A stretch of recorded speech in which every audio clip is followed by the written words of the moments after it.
My name is Rodney Bruce Peters. I was born in Gossel, Kansas, August 31, 1950, and I am a farmer. My name is Delbert Byron Peters. I was born in June of 1953. I was an accountant for 42 years. My name is Norma Bernita Dirksen, and I was born in Gossel, Kansas on February 7, 1956. I just retired, but I had spent 25 years as a pastor of Mennonite churches from Ohio to Kansas. Since this is the location of where the Bartle family grew up, they all attended the country grade school a mile and a half south of here, and that's where I attended for the first 3 years of my education. Out of the 8 grades, there was a total of 18 students in the class. When I was growing up, we had a one-room schoolhouse, which I never got to attend. The country schools consolidated the year I was the first grader. So I ended up in Gossel in a brand new school building as a first grader, 1959. In high school, my favorite part of those 4 years was in FFA and in the BOAG department. And that's where I knew I was going to be related to agriculture and farming. As a freshman, part of my FFA project was 2 purebred registered Duroc gilts. From that, it grew by the time I was a senior as 30 sows and would then be consolidated with my dad and uncle's herd, which was about 130 sows, farrow to finish. So that project of 30 sows, when I sold them, it paid my way through college. In 7th and 8th grade, I participated in sports. In high school, I participated in basketball and football. I was quarterback and captain of the basketball team, and the captain got to kiss the homecoming queen, which turned out to be my wife. In elementary school, junior high, I started getting into sports, and we played softball, basketball, track. It was then that I had severe pain and found out and diagnosed with rheumatoid arthritis. The doctor said to go out for every sport there was so that I wouldn't be crippled by my senior year. So I did. I was salutatorian of the class, and I was the editor of the newspaper. When I was in high school, Dad built the recreational slab that had basketball, croquet, volleyball, badminton, shuffleboard on it. And so I used the slab a lot to practice basketball. My dog, Shep, helped me learn how to dribble behind my back to keep it away from him.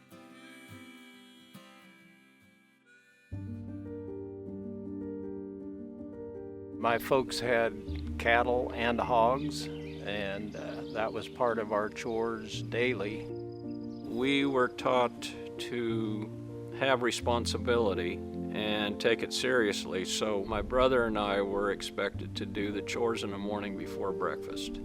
My dad would say, hey, we get up at the break of dawn. We each had our assignment to feed the pigs, and we were rewarded for taking that responsibility seriously by getting 1 quarter a week.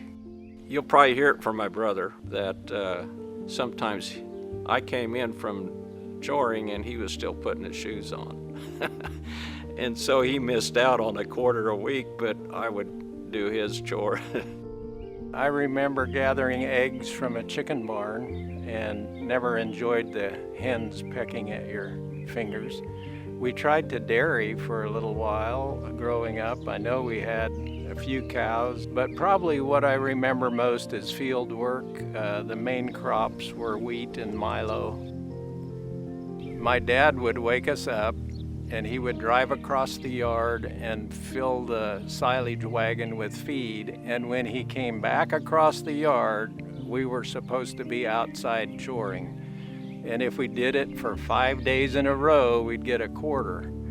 And that just was not enough of an incentive for me to be out of doors promptly by the time he crossed the yard. 25 cents a week, I didn't earn that very often. What I remembered the most about farm life is that it was a lot of work and expected to do chores. I was expected to feed the hogs and water them. It was work and church.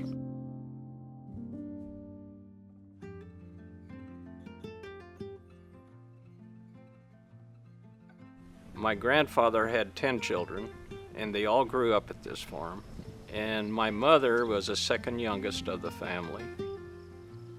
When my dad met my mother at Gossel High School, it was during World War II, and he had a farm deferment to work on a farm rather than serving the military.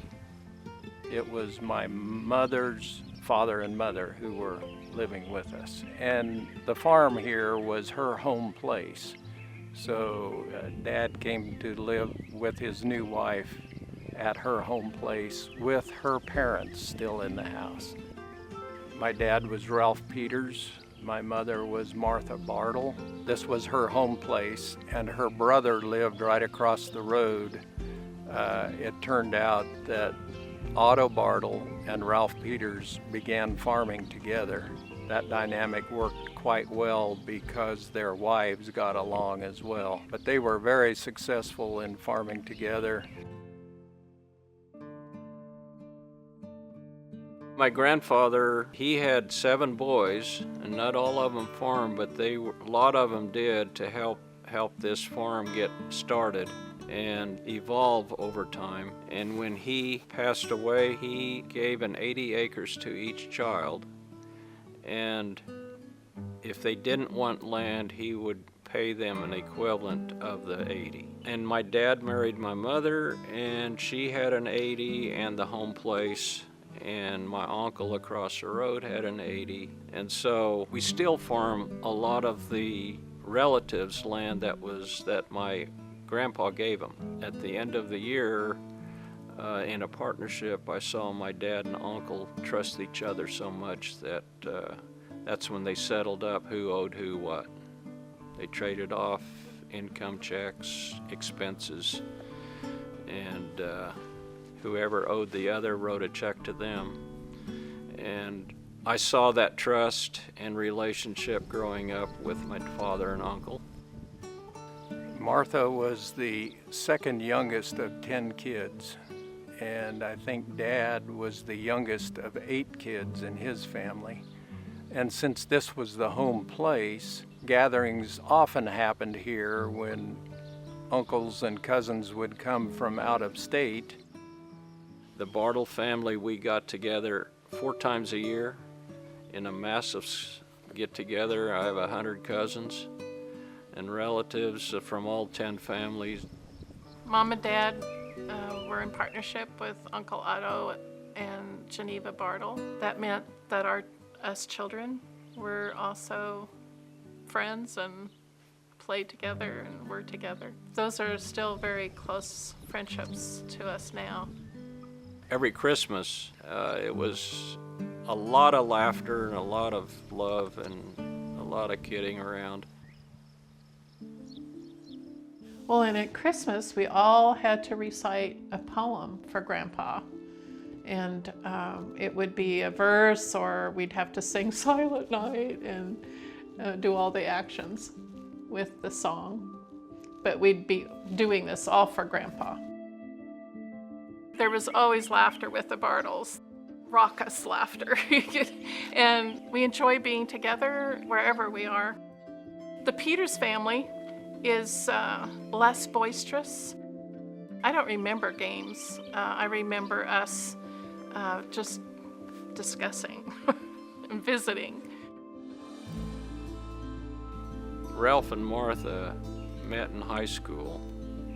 I think Dad always intended to farm, but he had the experience of his father losing the farm during the Depression. So I think that affected his attitude on credit, but I always saw him as a very hard worker. And my mother, her health was delicate, fragile, so she didn't do a lot of physical work on the farm, but she would do the accounting and the cooking. 2 years after they were married, maybe 3, I was born, and my brother was 3 years later, and my sister 3 years later. My mother, when she was in high school, had rheumatic fever and had damaged her heart. When she had my sister, she had a stroke that she couldn't use her right side, and just to see her recover from that when I was 6 years old. She outlived all her brothers and sisters, but had multiple health issues. Mom did a lot of photography and photo albums, where today it'd be scrapbooking, but she's documented her life with photographs and got her Kodak Brownie camera going, but she did an excellent job of documenting things with photographs. She was a quiet disciplinarian. If she did not like what we were doing, she would go sit out on the porch, and we knew we had made her mad. And then Dad ended up with Parkinson's, and all of a sudden Martha became the caregiver when everyone expected that she was the one that was with fragile health.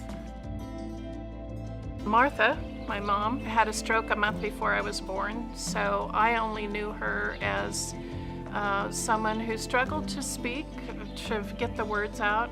She was quiet and shy. She used to play piano, but after the stroke she couldn't, and so I would play the right hand and she would play the left.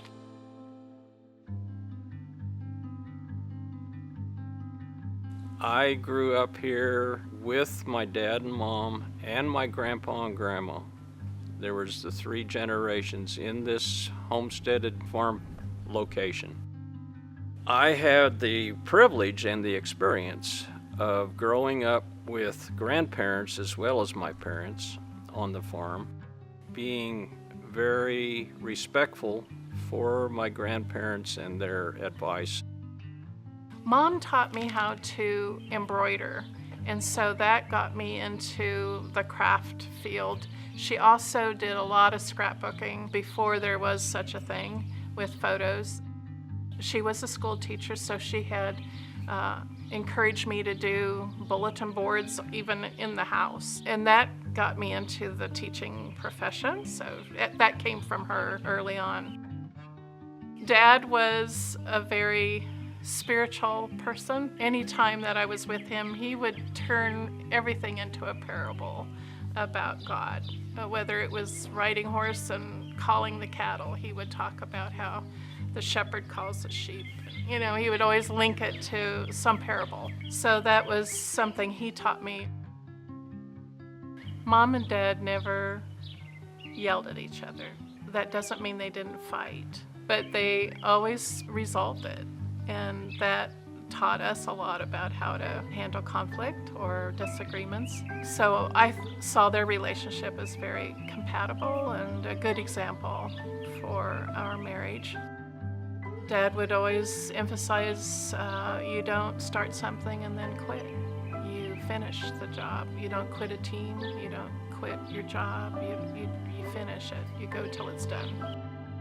They taught us Christian values, and it's up to us to pass that on.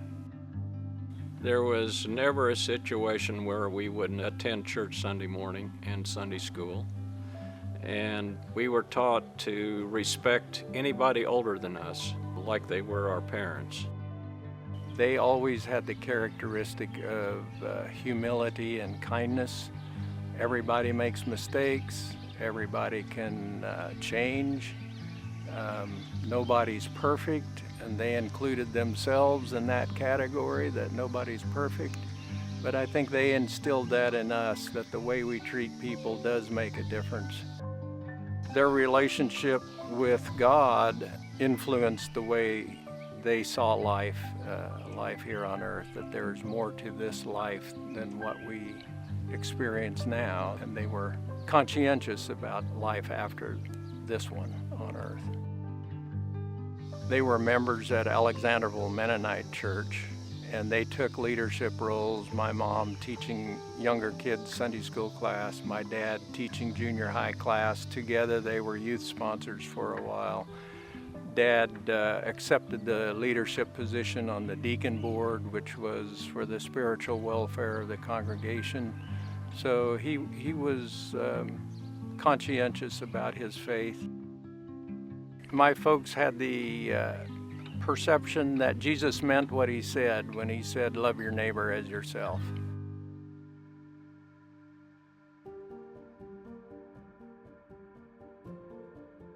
I like to sit on the screened-in porch and just sit there and listen to the rain and all the birds. And I planted 850 trees that are fruit-bearing trees. I'll never see the reward of what I've done, but hopefully family will eventually, after 30 years from now, see the trees grow. I was brought up to respect what God has given us, and knowing that it's up to us to take stewardship to protect what we do have as far as land is concerned. I don't know that I have a favorite spot. I always appreciated the birds, quiet evenings, no sirens, no traffic. You live out in the country. When it thunders, you can hear it from a long distance away, but it was just a wholesome place to be, surrounded by nature. Those are memories that I'll always have of being out in the country. My favorite place was the screen porch, and it had rocking chairs that had a rhythm to it. Mom and I would sit out there and watch it rain or watch the storm blow through, and it was just a relaxing place to be.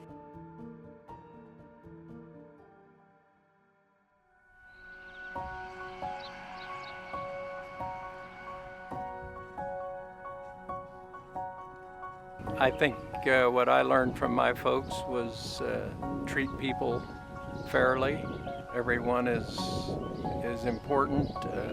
Nobody's more important than the other. So I try to help people who are in poverty, how to get out of poverty, and one of the ways is to find work and then to stick with it, get there on time and early, and then to use their money wisely. I also think that the spiritual life is really important, and to come to church to learn more about God, and I think it helps calm people down and helps center them and helps them to know the purpose of their life. I don't know that I could do anything better than what they've done for us. If I could only accomplish what they gave to me to pass on to my children and grandchildren, then the mannerisms my dad had with us, I can see I'm doing the same thing to them. It's amazing how generational love can be passed on.